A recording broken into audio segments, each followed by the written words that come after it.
had mooted that Saudi may well join, Jen, but this seems to be a church for all, Xi Jinping speaking at the moment. Tell us more.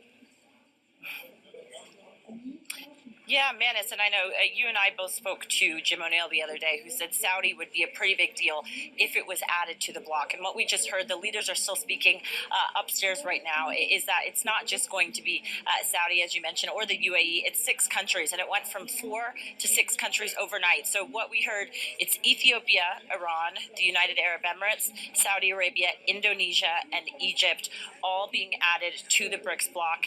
And what we heard from Cyril Ramaphosa is that they will be assumed as members beginning in January of 2024. And each of the leaders right now is really speaking about the relationship that their own individual countries have with these new Brics members, to be Brics members, and just what they see the future of multilateralism looking like. So this is a very significant development, really what we were waiting for. And the leaders are still speaking right now about other outcomes of this summit. What we did hear from Cyril Ramaphosa is that any declaration on the joint currency, there was a lot of talk about that leading up into the summit. The leaders have tasked the finance ministers and central banks of their countries to talk about this and to make this a priority for next year's summit. So not necessarily on the agenda or in this final declaration, but these 6 countries have officially been confirmed as being invited to the Brics bloc. Welcome to the Crypto Teacher. And you know I come back with that video just to make you think. Don't forget to like and subscribe to the channel. Support this great content by hitting the Cash App and by joining the Patreon. And guys, you heard that correct. Saudi Arabia, Iran, UAE, Ethiopia, Indonesia, Egypt are looking to join the BRICS in 2024. And in my Patreon, one of my members sent me an article from back in 2003. Guys, don't forget, we know from Anthony Sutton, they were planning the BRICS back in the 80s. Don't forget, the first BRICS summit was back in 2009. Remember, guys, this is a plan. It moves in phases. Doesn't happen overnight, but we know the goal is to get to the 4th industrial revolution, where the robots, algorithms, and drones take the economy over, pay each other with crypto, and the sheep go inside the metaverse. And guys, you know when a nation is about to rise, how do you know? Because they land on the moon. We have India with the fake video, like all the other countries that landed on the moon. And we know with India and China, they're the most populated countries. They already have their payment system for the 4th industrial revolution.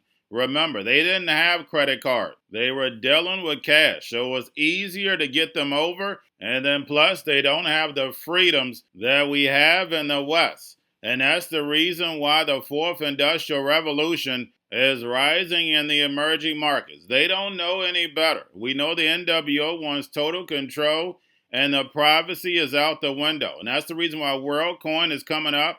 And guys, we know that is biblical. It's an NFT for the metaverse, your digital ID. And speaking of biblical, we have Trump being charged again. Remember, guys, you're watching a movie. Don't forget, your life is an illusion and TV is your reality. And remember, the Crypto Teacher tells you, because he knows, when it comes to the NWO, it's all planned out. You have a wonderful day. We're talking about another historic moon moment. Yes, we are, because India just became the 4th nation to successfully land a spacecraft on the moon. But India is the only country that has ever landed near the moon's south pole, and that's significant. It's called Unified Payment Interface, or UPI. It's now the largest digital payment network in the country. It processed $1 trillion in transactions last year. That's about a third of India's GDP. And the way it works, the government has set up, a nonprofit that's partially owned by the central bank, and it basically sits in the middle of every mobile transaction in the country.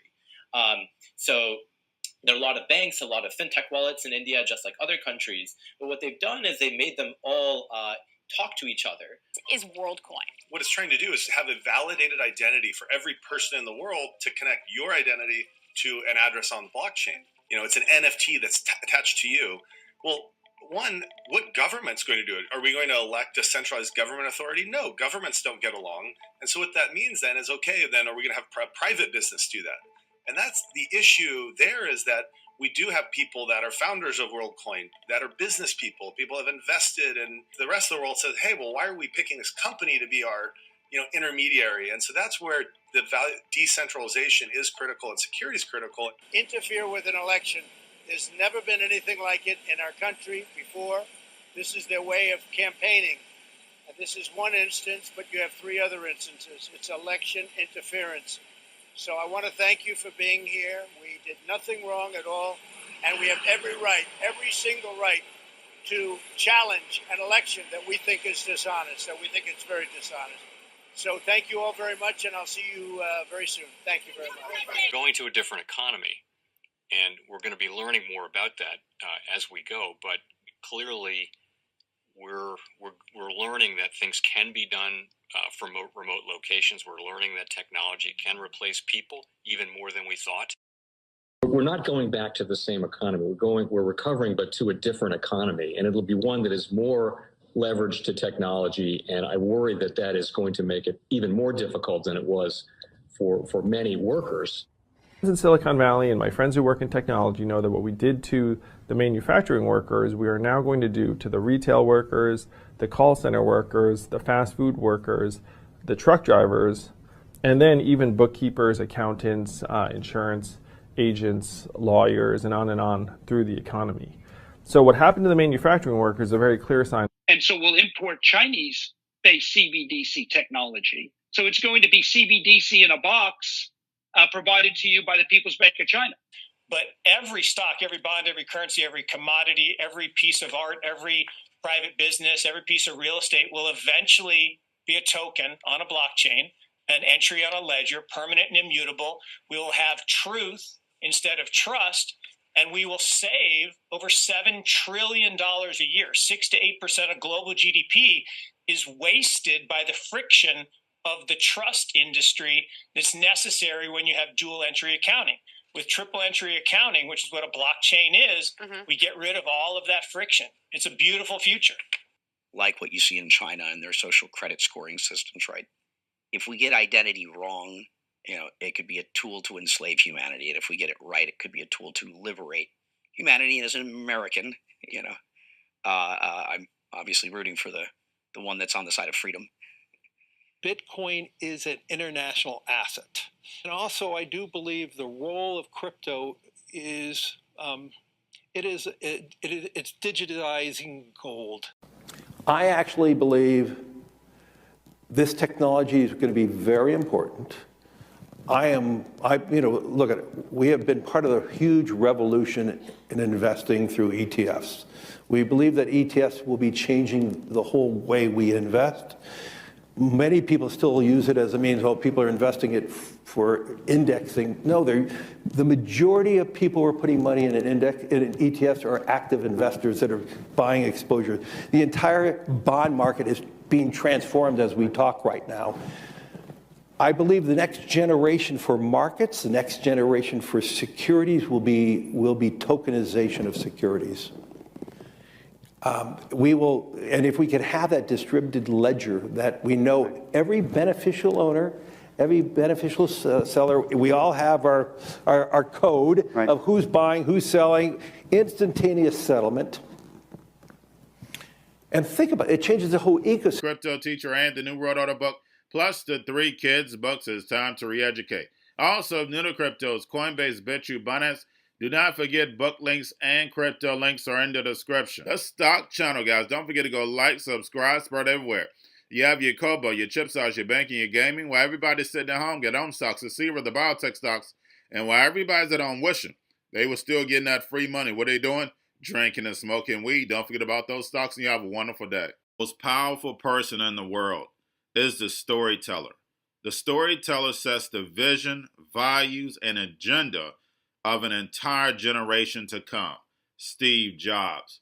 And guys, I truly believe in this. When you look at the New World Order, they're the storytellers. And that's the reason why I wrote my New World Order book.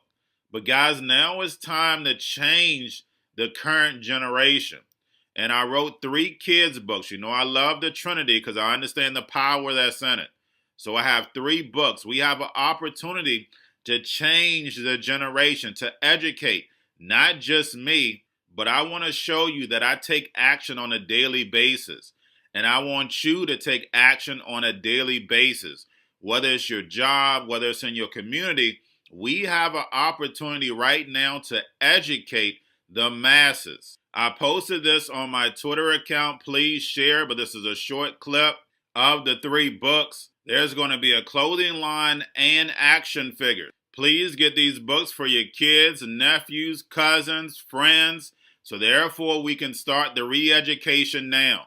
Because as we see, the 4th Industrial Revolution foundation is definitely here. Robots, algorithms, drones, taking humanity out the picture. We have to re-educate. But let's get into the video. Part 1. King Joshua and Grandma Tam save the village. Part 2.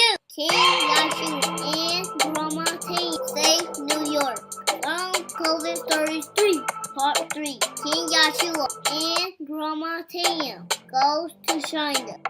It's mandatory to get part 1, part 2, and part 3 of this series. It's time to re-educate Generation Z.